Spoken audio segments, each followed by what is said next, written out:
Let's get right to it. These are a list of games that are pretty much only available right now or are in dire need of a reprint so that I can buy them because I missed out on doing that the first time. Some of these games are out of print right now, and that will be indicated at the top of the screen with an OOP.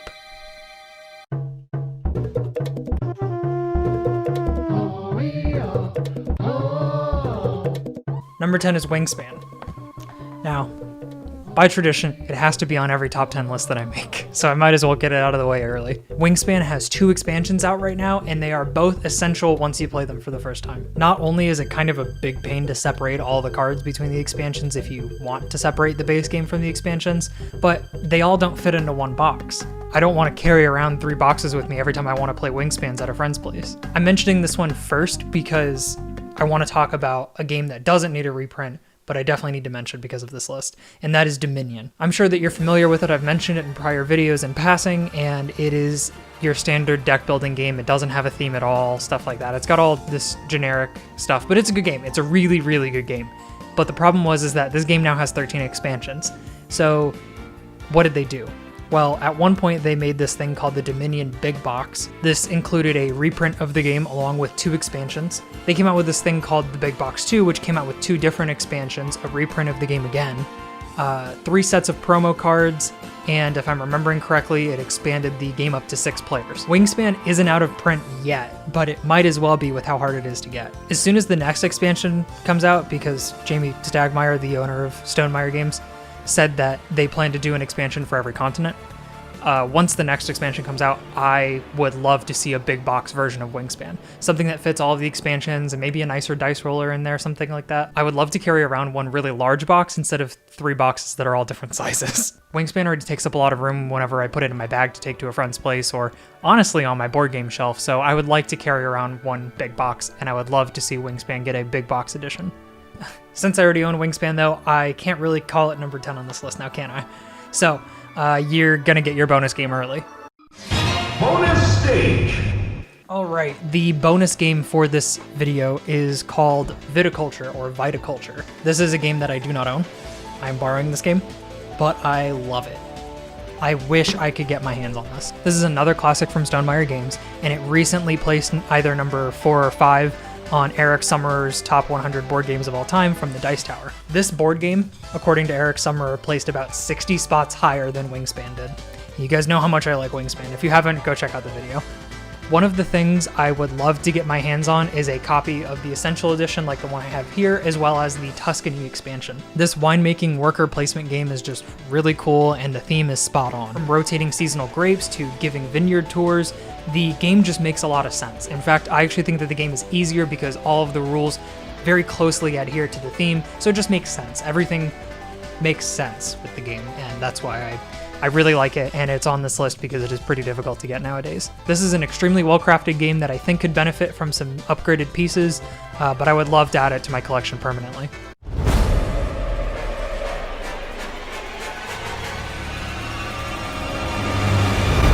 Okay, number 9 on this list is Rising Sun. And with me here, I have the expansion. I finally got a copy of this game. We'll just call number 9 any game made by Eric Lang. So this is Rising Sun, Blood Rage, and a couple of other games. I have been gushing about these games for a while now, and I wish that everyone could experience it. I'm combining Rising Sun and Blood Rage for this list because most of Eric Lang's games are Kickstarter exclusives.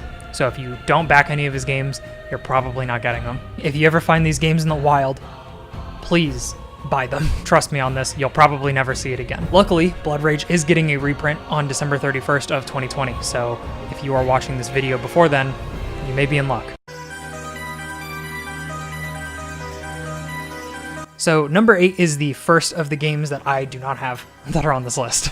Mission Red Planet was originally released in 2005, and this highly underrated space exploration game that it has this very complicated advanced strategy game vibe to it is very good. It is in dire need of a reprint. Wait, what's that?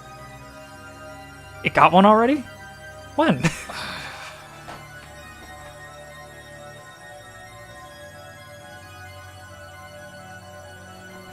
Okay, so I'm back, and I just want to say that apparently this game did get a reprint in 2015 with Mission Red Planet 2nd Edition.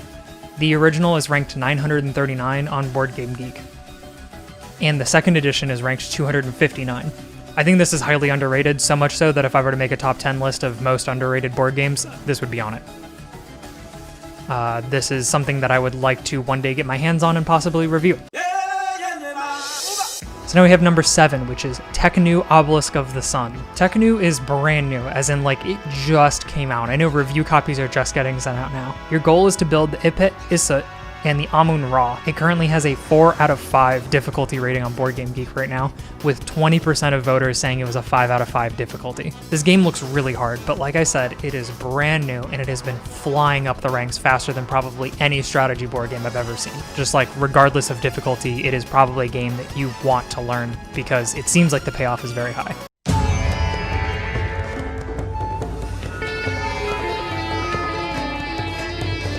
Number 6 is Holy, Festival of Colors. Now this is a game that I'm actually getting tomorrow in the mail. I ordered it and it is expected to come in the day after I'm recording this. I kind of wanted to include it in the video, but I really wanted to get this out by today. So I'm talking about the game before I even get it. This is an abstract strategy game from the creators of Sagrada. They just came out with another banger. I saw a playthrough of it and it just looked like so much fun. It is completely disjointed from the theme, which is based on an actual festival where people throw cornstarch at each other. But yeah, like this game just came out like today. So if you see it, get it, because the supply is only going to go down over time. The hype for Holy has been climbing steadily ever since like March of this year when reviewers got some copies of it. Hopefully one day board game publishers take notice of me and send me early copies to review.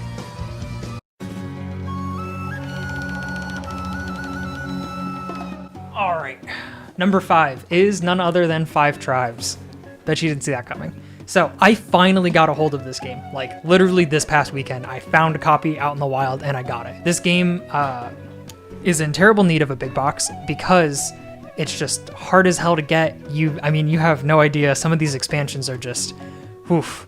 I think it needs slightly better components than just meeples and a lot of the other aspects of the game, but it's a very neat game. It needs more components. I look forward to doing a review on this one in the future. Next game.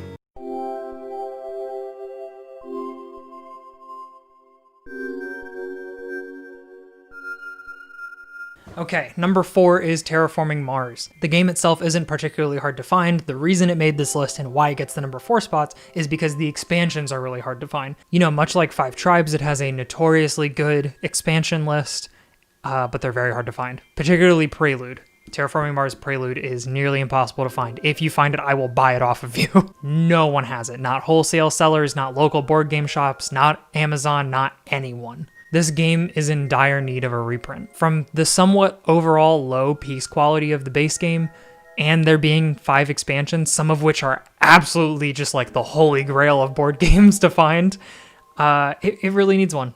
I mean, honestly, finding some of the good expansions for this game is like finding hay in a needle stack.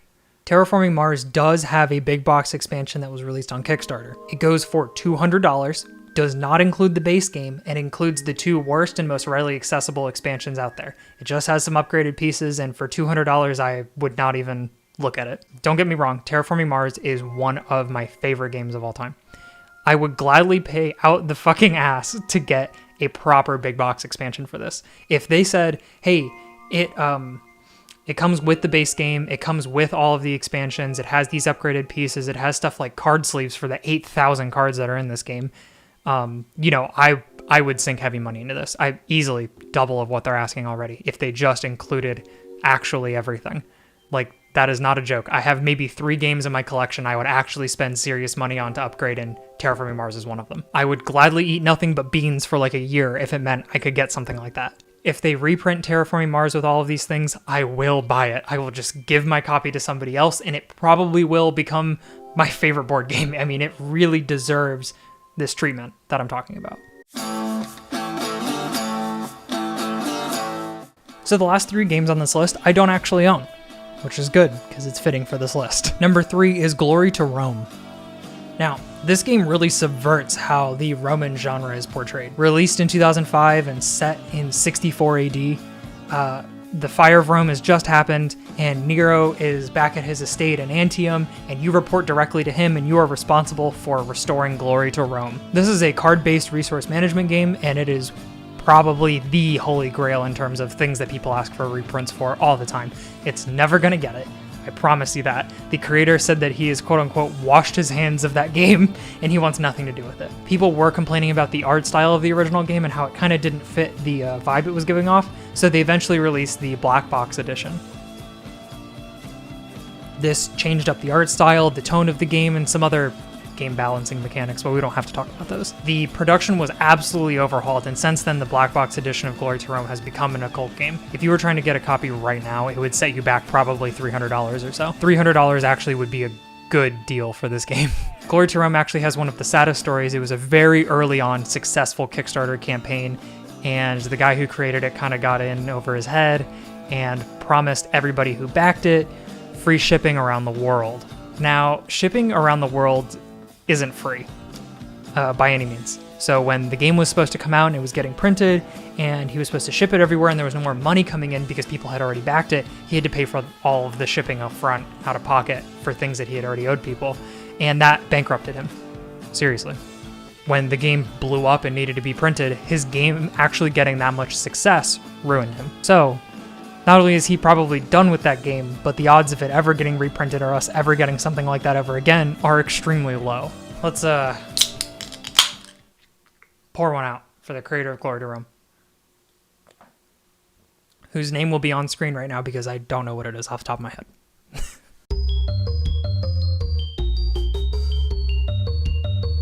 The last two games on this list are both two-player games. I'll probably do a list sometime talking about the best two-player games, but hold tight for the rest of these. So number 2 is Claustrophobia. This game was crazy overproduced when it came out in 2009. From the minis to the modular board to probably the best dice mechanics I've seen in any game. I can say for a fact that I loved this game and that it is in dire need of a reprint because more people need to play this game. Unlike Legacy or scenario games, this game actually has multiple scenarios that you can play multiple times because each time you do it, the rooms that you're unlocking are different, the enemies that you're facing are different, the characters that you can bring with you if you're the heroes, they can all be different, the moves that you choose to block out when you have bad dice rolls or take damage, all of it varies wildly, that even if you're playing a scenario for the 10th time, it's not going to play the same as any of the other 9, which is extremely unique. If I'm being quite honest, I don't see another game out there like Claustrophobia. The reason that I've only mentioned it in passing before and not done a review yet is because it is that hard to get a hold of. The complexity is surprisingly low as well, especially for a 2-player game. The lower difficulty actually helps build towards these like really dynamic and climactic endings because you're not thinking about, oh, what should I do next or like whatever, right? Like you can look at the board and decide almost instantly what you're going to do because it almost seems clear. The problem is the other person going to let you do that? And it builds the suspense up until the very end. I hope that I get commissioned to go over this someday because I do know somebody who has the game. And yeah, I have a lot to say about it. I think it's a really, really good game. And yeah, next game.